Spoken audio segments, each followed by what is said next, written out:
Hello and welcome to Straight Talk, Supply Chain Insights, the podcast for your supply chain leader who is on the go and wants to be in the know. And now, your host, Laura Ciceri. My name is Laura Ciceri, and I am recording the digital showcase to get technologists to tell us their vision of Supply Chain 2030. Not everybody is aligned on what 2030 is going to look like.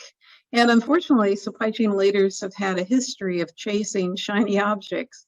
The goal of the digital showcase is to enable people coming to the conference to have better conversations with technologists. Today, I am talking to Matt Spooner of Kinaxis, and Matt recently joined Kinaxis.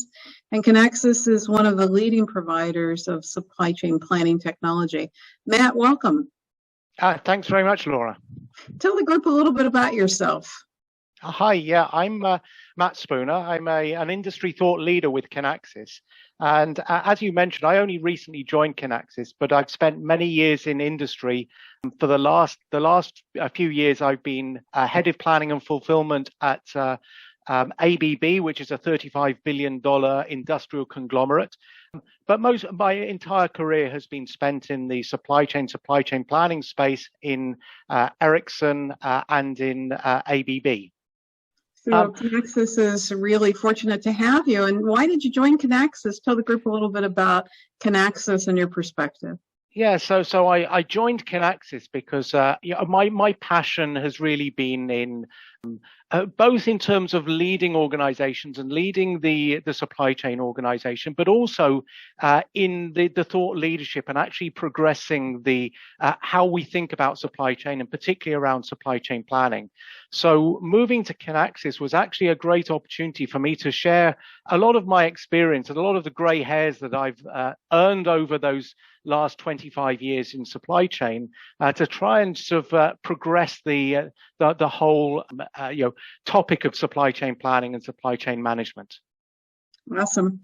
Well, Matt, I know you've got a lot of great ideas about what you think Supply Chain 2030 looks like. You know, I'm worried about food instability. I'm worried about how we actually make green and sustainability a reality. I'm worried about inflation. What is top of mind for you when you think about Supply Chain 2030? Well, yeah, I agree. I worry all about all of those things, but I also worry a little bit by looking back at the 2030 might seem a long way off. But if I look back over the last 8 years, back to 2014, and to start thinking, well, how much has changed and how much has evolved since 2014? And I think what we've seen is that most companies actually, I don't think have advanced their supply chain maturity and supply chain planning maturity a lot in the last 8 years. I think we've seen a lot of companies rolling out digital projects, but I don't think we've really seen a big step change in that planning process. And if I look forward at the next 8 years, I don't see that the current situation, the current complacency that we have in supply chain be continuing. I think that you mentioned some of those things. I think we've got supply disruption, which I think is now the new norm. We haven't lived in an age of supply chain supply disruption in the past. Sustainability is putting huge changes on the supply chain. In the past, we optimized essentially cost and service, and now we actually have a third dimension. So we need to look at outcomes based on cost, service, and sustainability. And so I think that and another part of this, I think, is also the way that we look at supply chain maturity and the supply chain maturity models. And I'm not sure they're fit for purpose going forward. So, some of the things that worry me is that, it is a degree of complacency and actually a degree of lack of change that we've seen in the last 8 years, and seeing how much we need to change in the next 8 years.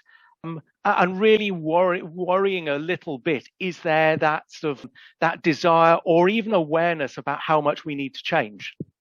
Well, you're a kindred spirit, because I actually think we've gone backwards, not forwards, in the last decade. And I remember in 2014 writing about 2020, right? And when I do the Supply Chain Stoudemire, where I see only 4% of companies are outperforming their peer group on key metrics like operating margin growth and inventory, I think our fascination with cost and functional excellence has actually sent us backwards. And, as we think about 2030 and we think about kind of this growth in new forms of analytics, the redesign of work, what do you think is the answer? What should people be thinking about? I think that there's a number of topics that we should be thinking about. One that I find very frustrating, and I should have said actually as part of my introduction, that the last couple of years, the last actually 3 years I was in ABB, I actually moved into finance and was working on finance transformation, leading finance transformation as well. And what I realized is just how siloed organizations are. We have financial planning, we have sales and marketing, doing their own planning. We have supply chain doing their own planning. And so one of the things I think we really need to change, and one of the things that I think has to change by 2030, is a move towards much more of a collaborative planning on a single planning platform. So collaboration with financial, sales, supply chain planning on a single platform. And I expect Kinaxis and our other competitors to be part of that collaborative platform. But that I think is going to be certainly one of the things that we really need to change. Yeah.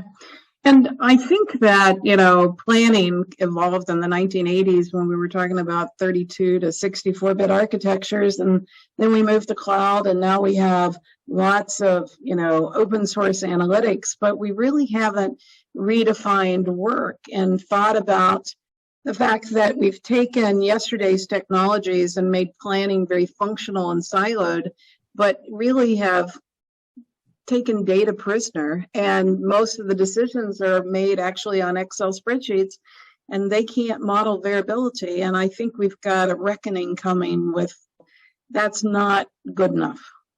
I completely agree with you, and actually, this is one of the things that I think we will see. And this is not new. We've been talking about this for a number of years.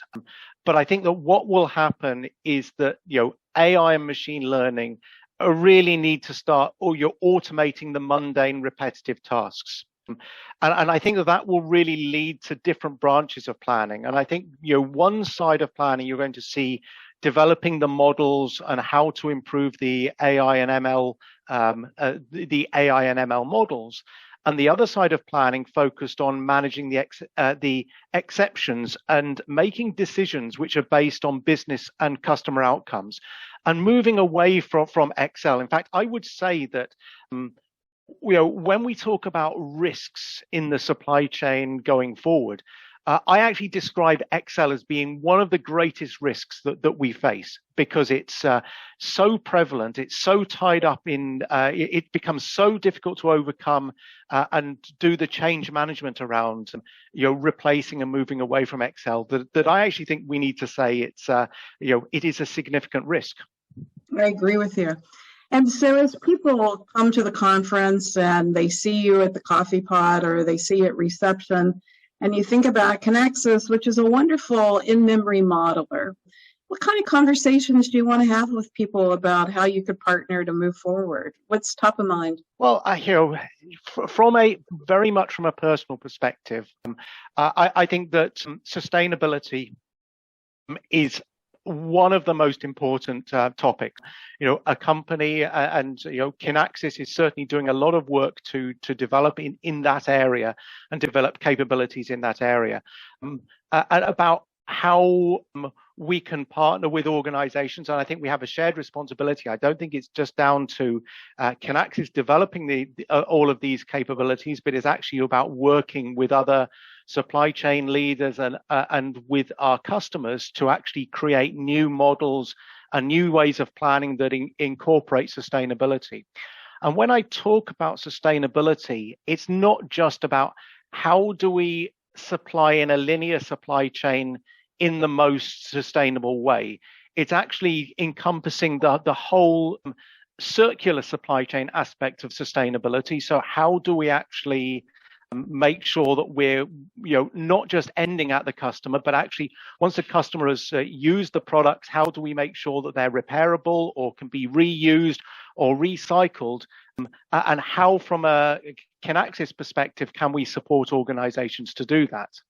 Yeah, that moment of truth, we've always talked about the moment of truth of, is the product available? Is the product delight? Did we meet that supply chain excellence on delivery? And then, the fourth moment of truth about, what happened on disposal. So I look forward to seeing you at the conference, Matt, and I look forward to great conversations for you to have with people. Until then, thank you. Thank you very much.